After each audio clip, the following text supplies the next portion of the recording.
5P with Lamondre is being brought to you by Rue Global Impact. Rue Global Impact is a multifaceted disability inclusion consulting firm that amplifies the impact of your disability inclusion efforts and helps to establish you as an inclusion leader in your industry.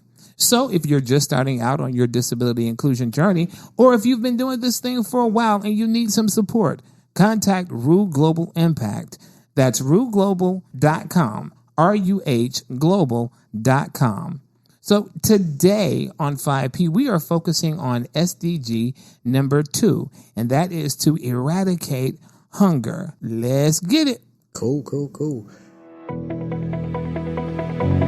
Welcome to 5P with Lamondre, the podcast that's all about the 5 Ps. People, planet, prosperity, peace, and partnership. If you're looking to be encouraged, inspired, and challenged, then this is the podcast for you. Here's your host, Lamondre.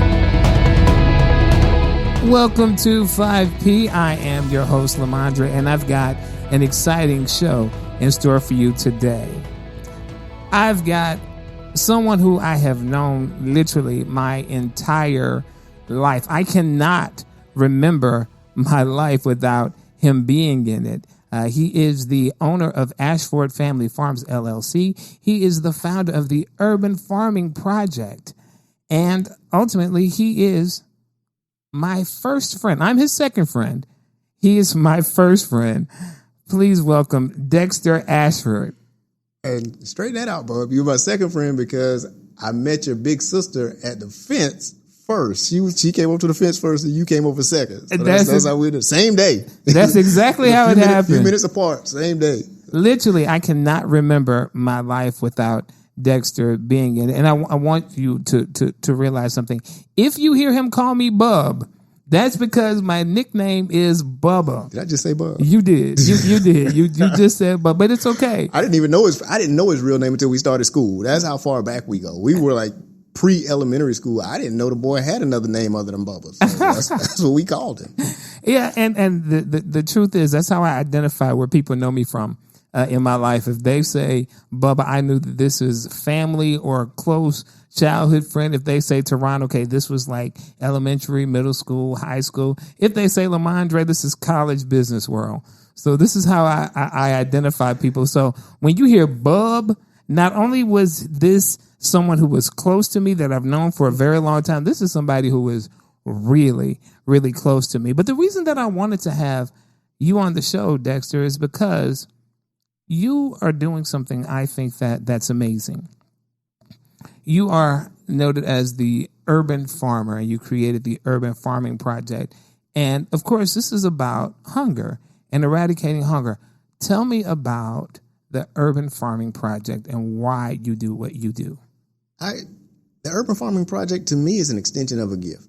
I have always grown stuff. I grew up with my mother growing plants. I learned to grow stuff from my mom because she always grew plants. And even in times when I was stressed, when I had a job and I would really be stressed, I would plant something and I'd go sit on the porch and watch stuff grow. Even if I only had one pot, which, by the way, you can do that. You can have a single pot garden. You can have a terrace garden. I would just watch stuff grow, and that's how I relaxed. I've always loved doing it.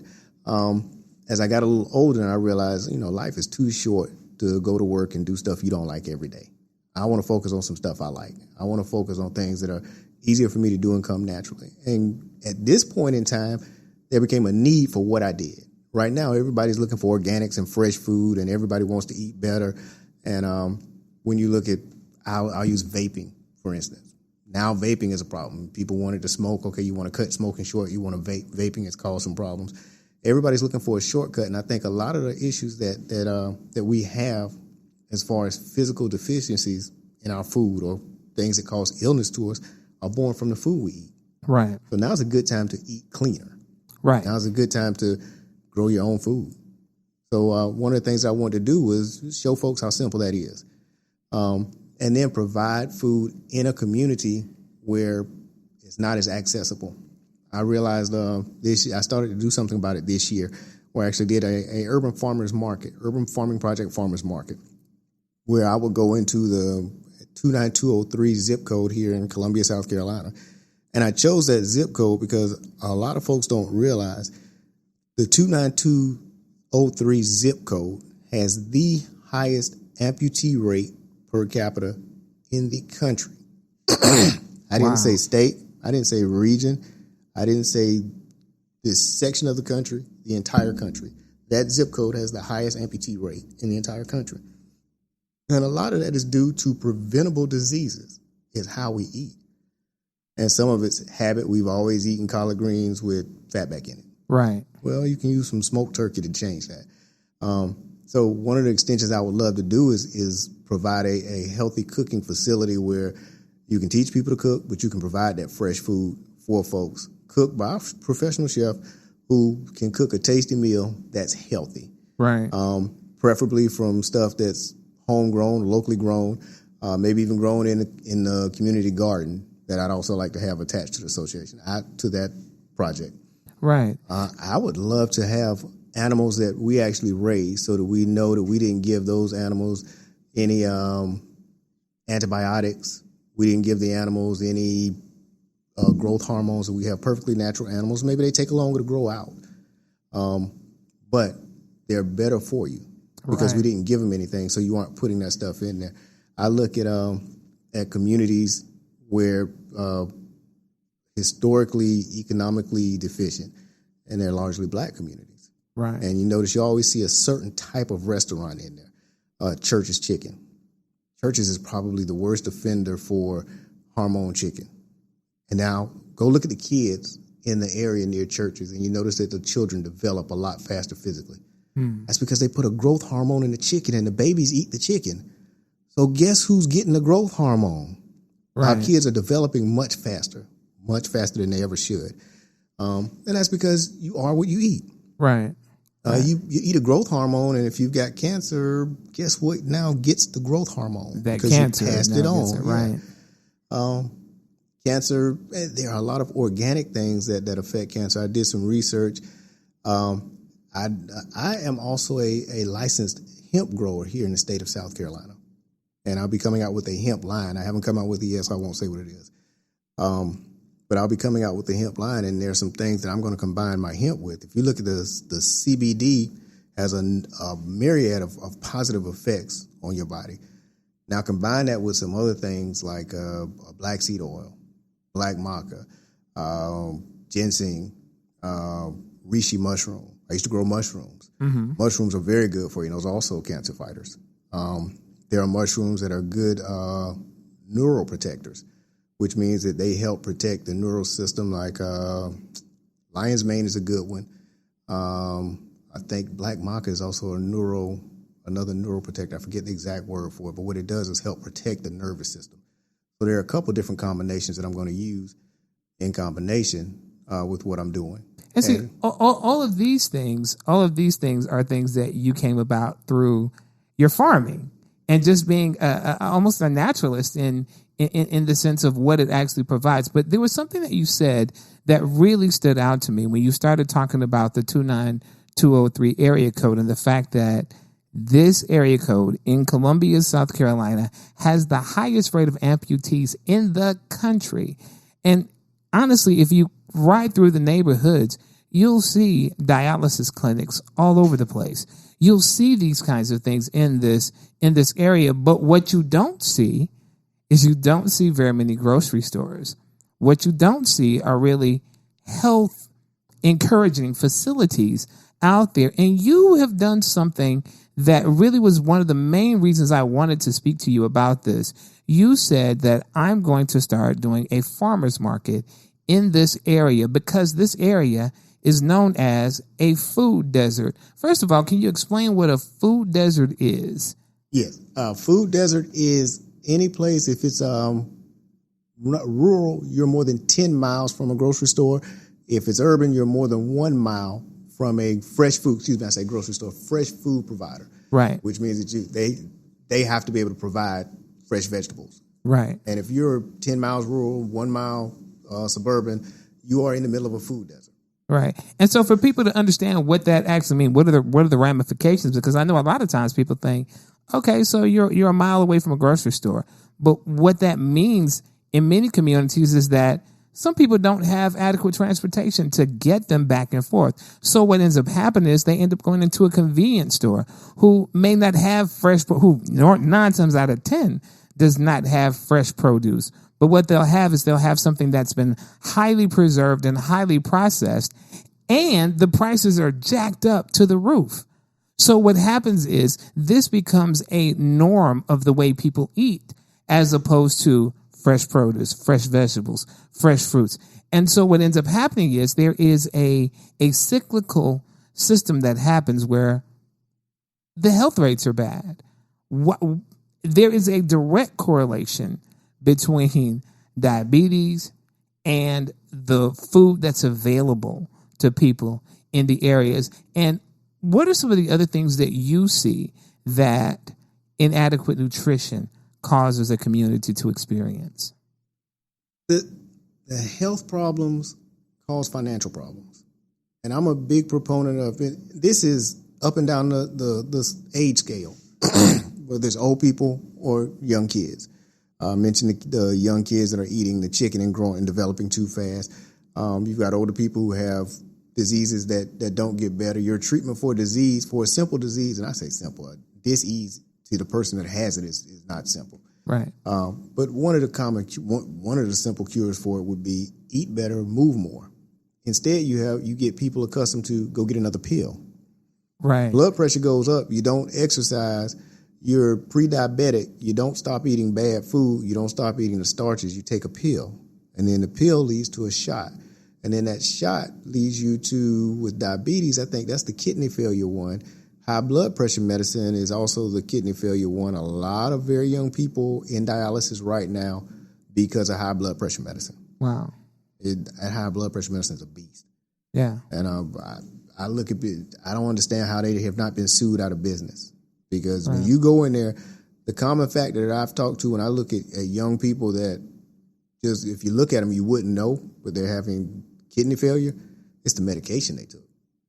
That shut them down. Now, some folks, it might be organic. Some folks, you may have had a hereditary problem, but a lot of folks that I've seen, it's medication that you're taking, that high blood pressure medicine. I had a cousin like that who passed away. We ended up burying him. He's younger than I am. It was the pills he was taking. He had kidney failure. Wow. So that's a big thing. And I'll tell you that the one of the bigger factors I see is economics.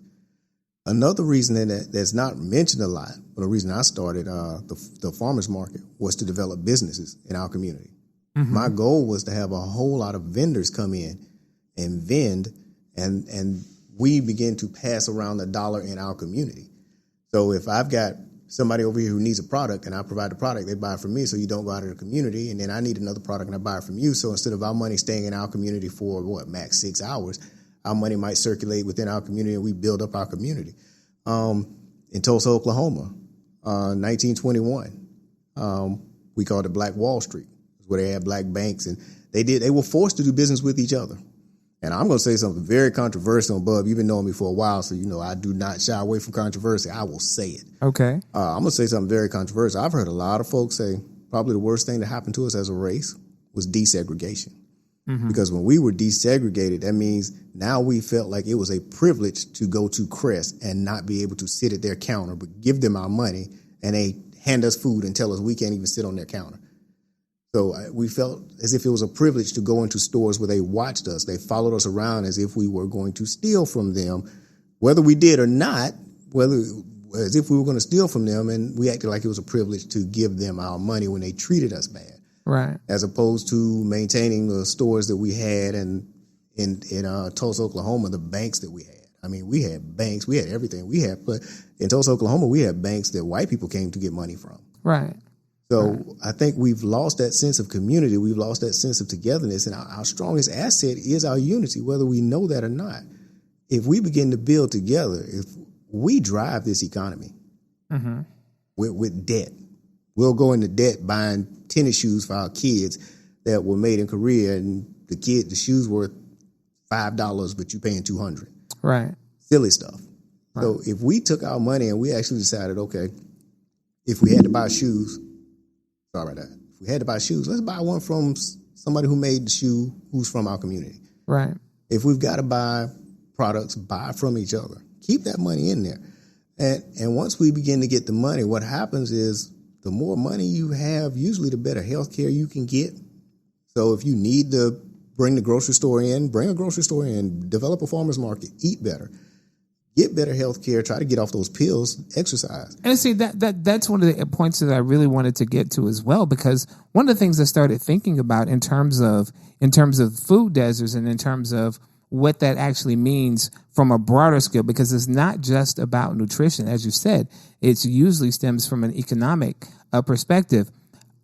A lot of times people expect either business or the government to solve these problems. And I am of the firm belief that it takes all of us. It takes every single one of us pulling together to do our part to make these things happen. So it's not just business by itself, because here's the thing. Grocery stores, particularly, are businesses that it's hard to make money in, for the most part. And honestly, this is an evolving industry, and it's evolving almost on a daily basis. Grocery stores don't know what they're going to look like 5 years from now. They have no idea. So what they tend to do is they tend to look at areas and communities in which they have the best outcome as far as the profit margins and the monies that they can make. The disposable income in that community. And typically, those are in more suburban areas. More affluent areas. At least middle to upper middle class. So that's not happening in 29203. These communities and communities like this across the nation are honestly left out of the loop. So what you end up seeing is you end up seeing convenience stores, you end up seeing liquor stores, you end up seeing gas stations, you end up seeing these kinds of things which don't carry fresh produce. Yeah, you look at the businesses that spark up around us. I'm going to tell you something. It is very expensive to be poor. Oh, absolutely. They have the check cashing places. You go get a loan from them and see how much you pay back before you actually finish paying for that loan. The interest rates to get a car, the interest rates on your credit card, it is very expensive. And then once you begin to be late on some things, now they can lower your credit score, which they begin to jack up your interest rate based on your credit score. So your credit score becomes your new Jim Crow. Right. Because if you're already behind, then you fall behind making payments, you're going to fall farther behind. Which Absolutely. means your credit score is going to go high. So it's going to cost you more to do basic things. Right. We've got to look at that. The credit score industry, to me, is a rip. It is completely backwards to what was common sense taught when I was coming up. You want to be out of debt, as much debt as you can. There was a theory that, there's some good debt. If you have a business, you want to be able to take that debt off and write that debt off on your taxes. I don't know. I'm not going to argue that either way. Sam Walton didn't have any debt. When Sam Walton created Walmart, Sam Walton had a store. He did not own anything in. He made profit off. And Walmart right now will tell people, okay, you can put your product in here. We're going to pay you X amount on the dollar. They're going to cut that to a minimum amount that they're going to pay them. And we're going to pay you 3 months down the road. Now, everybody else, Coca-Cola sells their product too, meaning you got to buy that bottle before it gets there. The company has to pay them for that bottle, and then, well, good luck selling it. We'll reimburse whatever messes up, but good luck selling it. In Walmart tells Coca-Cola, hey, you can leave your stuff in our store if you want. If you don't, we'll let Pepsi fill your space. Pepsi will fill your shelf space. Walmart will leave that in there and get a check later. Right. Coca-Cola will leave that in Walmart and get a check later. And they're the only ones that do that. When you look at how things are structured, Walmart doesn't have debt. Why do you? Right. Walmart doesn't even own the building they're in. Walmart leases their buildings. Well, they did earlier when I was looking at it. They may buy a few now, but I really don't think they changed that model much. Walmart doesn't have debt, but you do. And if you get rid of your debt, even if they tell you, well, the more debt you have, you can make payments and you can show your credit history. What they're saying is you literally have to pay interest to somebody in order to improve this score we're going to give you. We're going to give you a score if you pay interest to these people. By the way, the businesses that you're paying interest to are directly in business with the credit score company. They are literally doing business with each other. So they say, yeah, well, you get them to pay us some more interest. And then, we'll keep paying you to run this game on them. It's a scam, guys. Well, and I think one of the things that I'm hearing is really understanding the financial systems and understanding that, marketing is amazing. Marketing will literally change the way you see morality. Marketing does that because you're right. I remember when I was growing up, my grandfather's thing was don't owe anybody anything. My grandfather's whole thing was, listen, if you really want to get ahead in life, don't owe anybody anything. Own your own. Yep. And that was his mantra. That's what he put out there. But now we are an economy that is driven by debt. Now, here's the interesting thing, because, when we talk about this whole concept of hunger and food deserts, the thing we realize is that people try to trivialize or they diminish the cause of these health problems that we talked about before. They'll say, well, no, what happens is it's because of obesity. That's why you're diabetic, or that's why these things happen. And so if you would just exercise and take better care of yourself, make better choices, then you would be healthier. And there is some truth to that. However, what happens when I don't have a choice? When my choice is that I can't get to a grocery store, I don't have a car, so the only thing that it is in walking distance to me is the Sunoco or the gas station at the corner, and what they've got are beanie weenies. What they've got is ramen noodles that I can get 1,000,000 of them for $1, and all I've got is $1, but I got 20 days left in the month. And I'm hungry right now. And my kids are hungry. Right. So what them kids gonna eat? Ramen noodles. Absolutely. Exactly. High in sodium, all of those things. So it's not so much it's not as simple. It's not as simple of just make better food choices, especially when someone tells you that, okay, here is an organic tomato. $5. That you're paying $5 for, but no. Believe me, and I get the philosophy. I get when people say, well, if you pay more now, you won't have to pay more in the future. But all I've got is $1. Here's my solution to that, and it's a realistic one, but it takes involvement. But it's something that's doable. I do backyard gardening.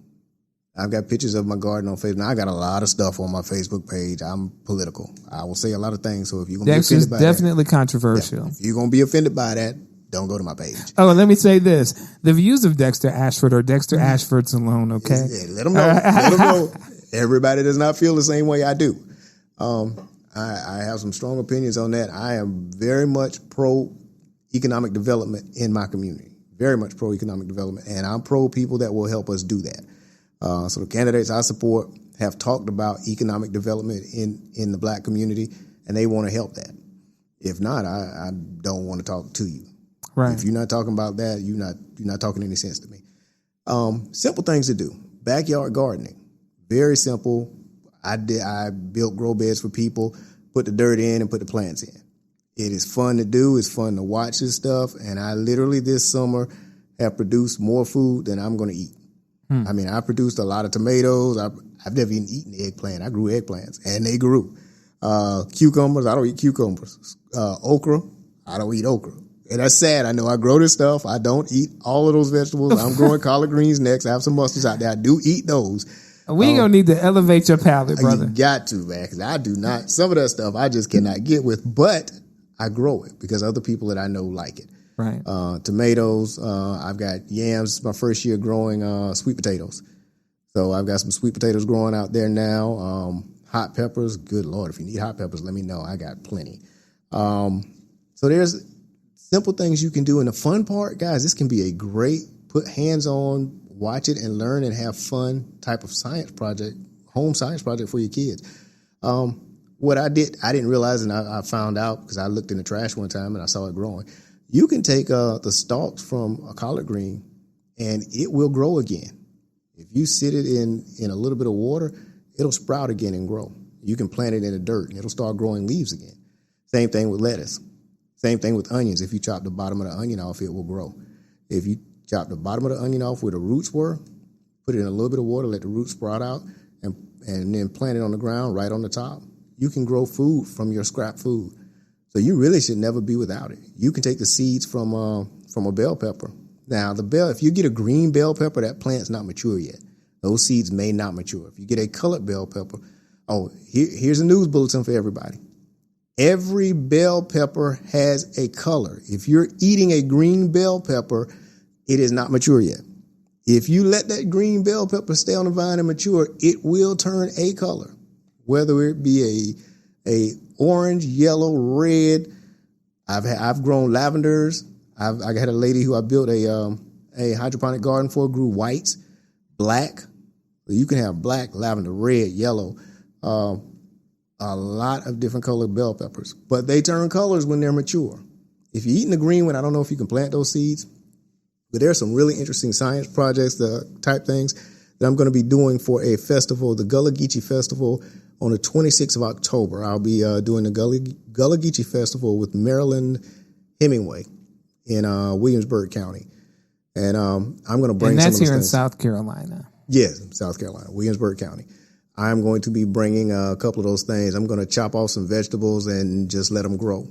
And then I'm going to just take pictures of them before I grew them, and then take pictures of what they're doing now, so people can see it's not a difficult thing to grow these things. Right. You can eat healthy, and it's not hard. It's actually kind of fun to watch.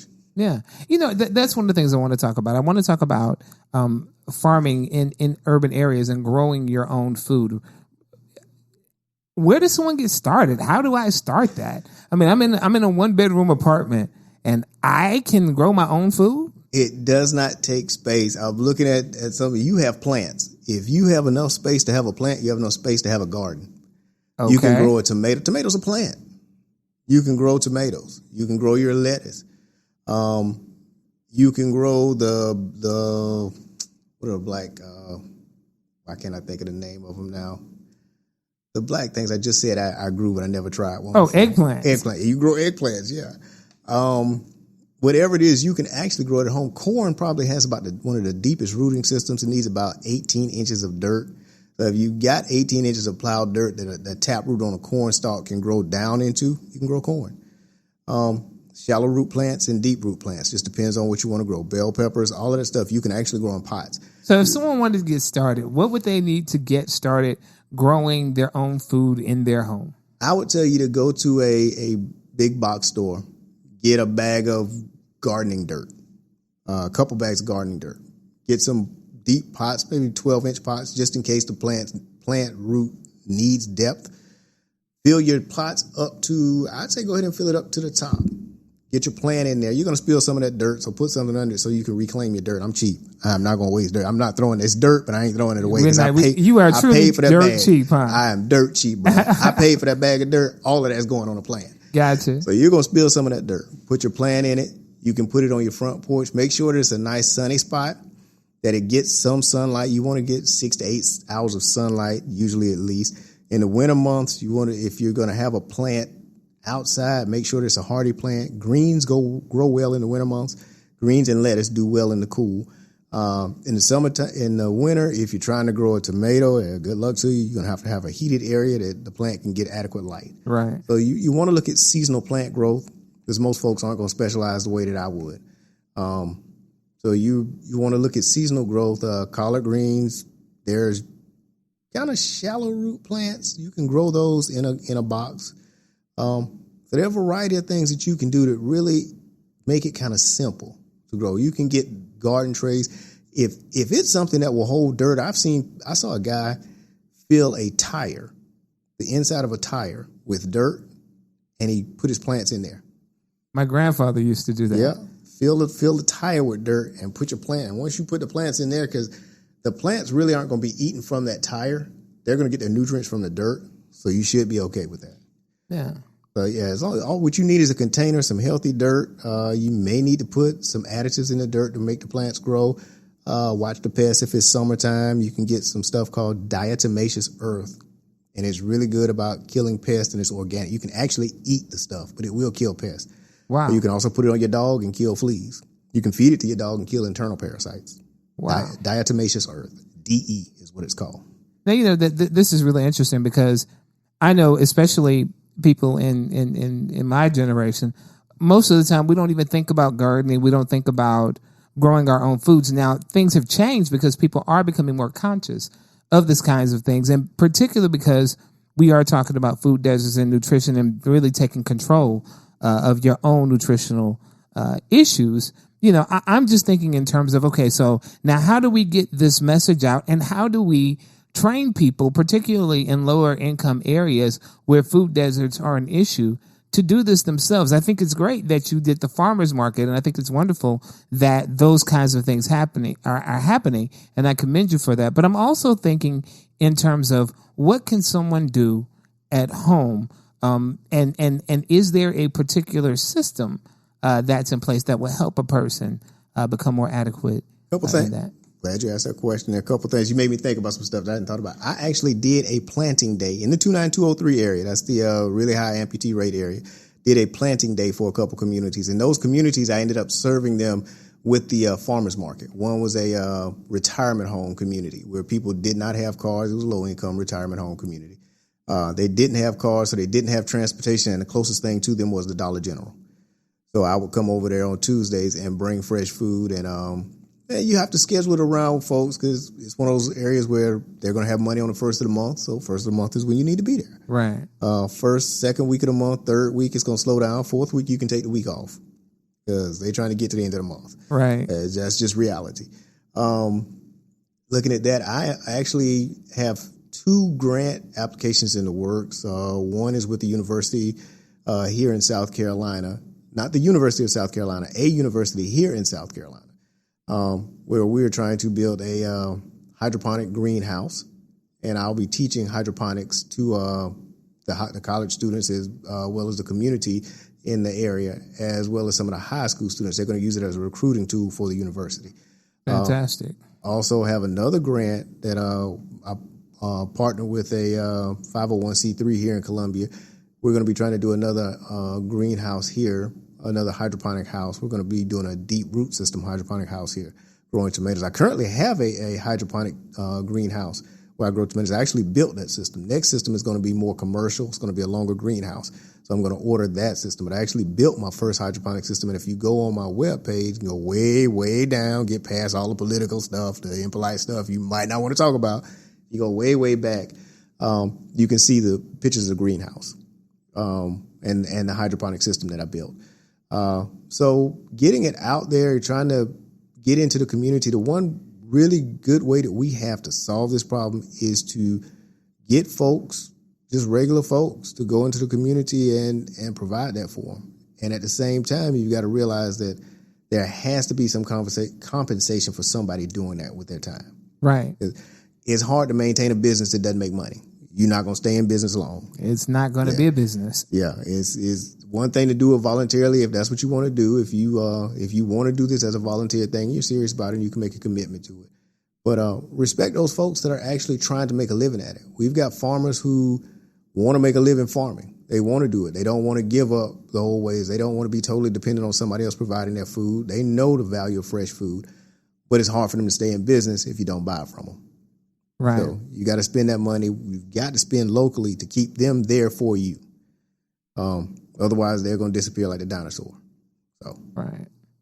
Dexter, I really appreciate the time that you've taken today. And I'll tell you, one of the main reasons I wanted to have you on the show was so that we could talk about urban farming, we could talk about food deserts, but I really wanted to talk about some of the underlying elements of that. And we did that.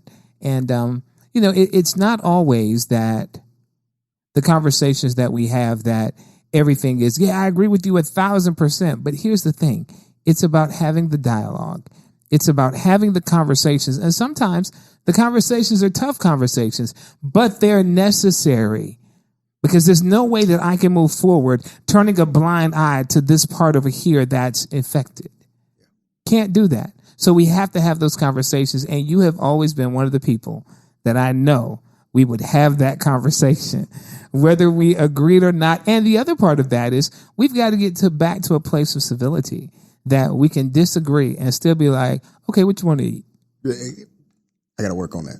I usually want to fight you after I'm disagreeing. See, look, okay, all right. Well, we did. See, and we all have something to overcome. Dexter wants to fight if we disagree. He's playing. He is not that Don't believe that. Don't be believe that at all. when we disagree. That is too funny. That is too funny. But no, man, seriously, I really appreciate the candor. I really appreciate your insight and your willingness to share. Tell people how they can get in contact with you, man. If you hit me up on Facebook at Dexter Ashford, Instagram at Urban Farming Project 365, you can see a little bit of what I do. And I'll be letting you know a little bit more about the grants on those spots. It's Dexter Ashford on Facebook. I have the Urban Farming Project on Facebook, but honestly, I kind of neglect that page. So you might want to go to my homepage and get all that extra political stuff you really didn't sign up for.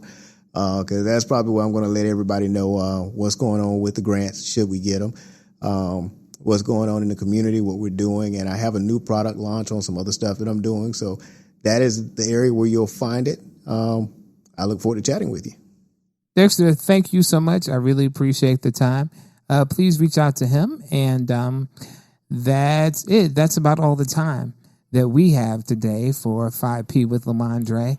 As always, I am Lamondre Pugh, reminding you that today is the perfect day to be the change that you want to see. Live big, live full, live authentic. God bless.